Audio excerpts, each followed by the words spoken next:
My name is Marc Nichelson. I'm the director of bands at China Spring High School. We're going to talk about kind of tone production and kind of finding your voice on an instrument. I know that sounds weird. Maybe it doesn't sound weird, but it's definitely a journey that a lot of musicians take just to find what they're supposed to sound like on that instrument. And not, no two instrumentalists are exactly the same. They always have nuance to their voice, so to speak. And I was a guy when I was in high school. I got told, "Gosh, you play way too bright for concert band. You play way too bright for concert band," and that's kind of all I heard. And then I was very lucky to be introduced to jazz, where that was kind of what they wanted you to do, was play bright. And so I got to experiment, kind of going both ways. I was trying to make my sound darker at one point in my career, and then as I started to kind of sell out to the jazz side, I started to make it brighter. I went through a ton of equipment, pieces of equipment, saxophones, just to try different things out till I found one that I liked. Luckily, I had fantastic friends. I didn't have to buy all of that. I just had friends that would let me try their stuff. That's weird to say in a COVID world right now, but I had friends that would let me, kind of try out different things and mix and match, figure out, hey, that mouthpiece really works better with a soft reed. Oh man, that mouthpiece really works better with a harder reed. And you kind of learn to gauge that. So in your quest to find your sound, doesn't matter what instrument you're on, make sure you keep track of the variables. Do I need to do this? Was I doing this? Always good to, when you get equipment, don't just judge it off for the first time you play it. You might need to warm up on that equipment or get used to how that equipment feels. And that was very much the case in what I did. But after that, the next thing you need to find is a model. I think that's very important. I think a lot of people just kind of know what they want to sound like, and they're like, "Oh man, for saxophones, I want to sound like John Coltrane or Michael Brecker or one of those big saxophone names, Charlie Parker." Pick your saxophone person. Same thing with any other instrument. And we just kind of think about, I've heard those songs. I know what they sound like. And I think there's another step a lot of people need to take. And if you're a jazzer and you're not transcribing, what a great way to start sounding like people, just to start transcribing their stuff, because you're going to listen to it so many times, you're going to start sounding like them because you're going to only hear them play for a while. But what I did is I said, you know what, I want to sound like Michael Brecker. I loved Michael Brecker's sound, and that was the sound I kind of wanted to emulate. And I landed on a random song called Sea Glass. And I learned that lick. I tried to learn the lick where he played it, and at the time, I did not have very good altissimo. And so I had to lower the lick so I could play kind of one of the high notes, relatively well, to where I could worry about the sound of that note. So here's the tune that I kind of mimic my sound for. It's where my sound concept is. This is Sea Glass.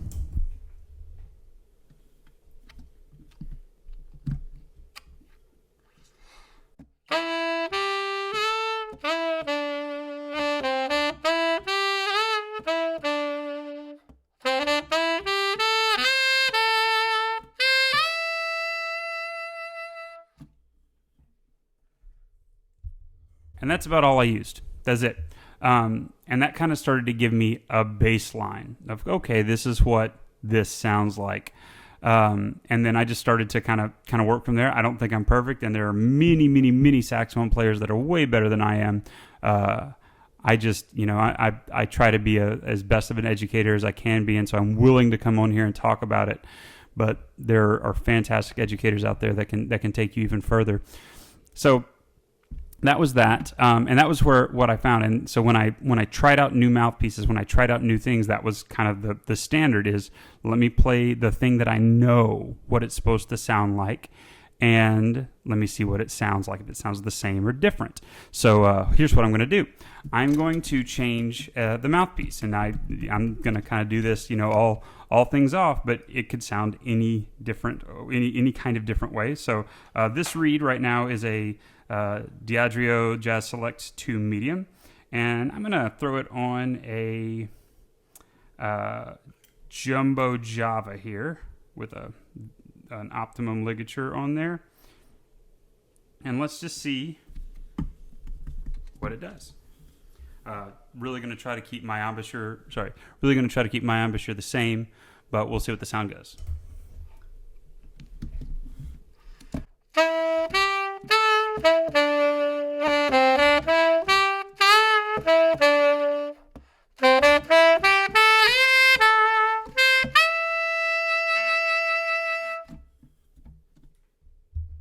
Again, I won't use too many modifiers for what that sound may have been, but that obviously gave it a different characteristic.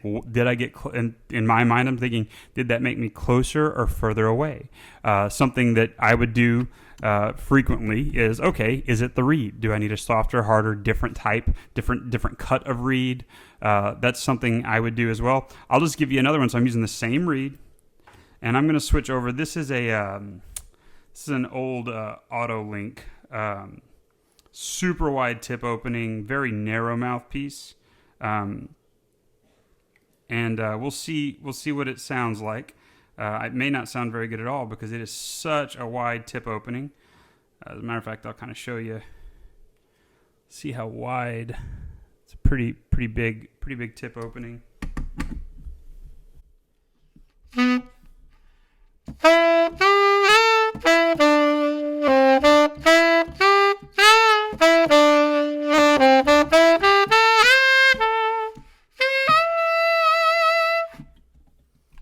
And so what I'm doing in this video is just showing that's what I did. I just stuck on the same exact lick over and over again.